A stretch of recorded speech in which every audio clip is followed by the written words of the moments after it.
بنات، انا لحقت الاوفر، اشتريت واحده خدت 2 هديه. تخفيضات زي ما ابتدت. ترى متحمسه جدا. انا اخترت القطعه من على السايت بس لسه ما فتحتهاش. قلبي عمال يعمل بوم بوم بوم. يلا بينا اوريكم اخترت ايه. كل قطعه طلعت احلى من التانية، اللهم بارك.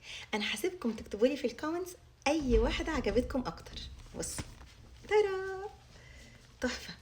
انا هبقى اعمل لكم بيها ستايلينج بعد كده، بس عايزه افرجكم القطعه. ايه رايكم؟ بصوا بصوا التفاصيل، تحفه. التانية بصوا القمر، كيوت كيوت اللون. بصوا اللون، بصوا ديتيلز، تحفه تحفه تحفه. القطعه اللي بعد كده، المحببه الى قلبي. ايه القمر ده يا جماعه؟ ايه ده؟ ايه الجمال ده؟ تحفه تحفه. هبقى افكهم بقى وافرجكم عليهم، بس انا قلت اشارككم فرحتي وانا بفتحها. اي واحده عجبتكم اكتر؟